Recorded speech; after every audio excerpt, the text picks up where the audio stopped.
Hi everyone. So I was working on some of my social media this morning and I happened to notice a post by one of my followers, and the post was, "We're in an argument, I throw a spider on you, what would you do?"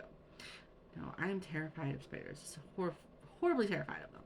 And I would freak out and probably just die right on the spot. That's just what would happen. But it reminded me of an incident that happened in one of the banking days I had. And we had this gentleman come in. I was the head teller, and I was, in the back doing something, and I could hear this guy screaming at my teller, and I'm like, "What is going on?"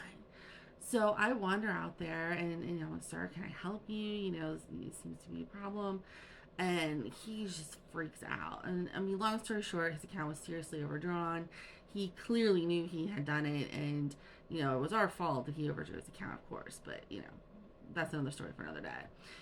And he just didn't want to take responsibility for his own actions. So we're standing there, and I'm trying to explain to him like how everything works, and how it had gotten to where it was. And I said, "So if you want, we can go in the conference room and we can go through this transaction by transaction, make sure everything's legitimate." Just trying to like diffuse the situation a little bit.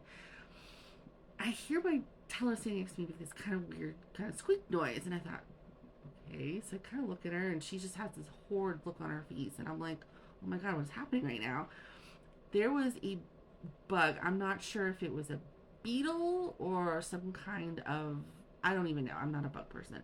It was enormous. It had to have been the size of at least a $50. And for those of you who are too young to know what that is, Google it. It's a pretty big coin. Um, Kind of just crawling down the side of this guy's, from his shoulder down, just down his chest. And I just kind of stopped talking because at that point I'm like, "Oh my god, what do I do?" Because I'm thinking, do I just let this bug keep crawling over this person? Do I see something? Because he's already livid. Do I want to make it worse? And I finally said, "Sir, I need to just stop you for a minute." And there's a ginormous bug just like crawling on you. Screamed like the most high pitched scream I've ever heard in my life. Freaked out, brushed it off, and he said, "You know what? I'm gonna go. I'll be back another day." He left, and I never saw him again. To this day, I don't know what happened. Maybe he closed his account on a day I wasn't there and moved on to somewhere else. Who knows? But yeah, so that's my story time for today. I guess a good way to defuse a situation. There's a giant bug on your shirt. I don't know. Anyhow, everybody, I want you to all have a wonderful Thanksgiving if you're celebrating this week, and we'll talk soon.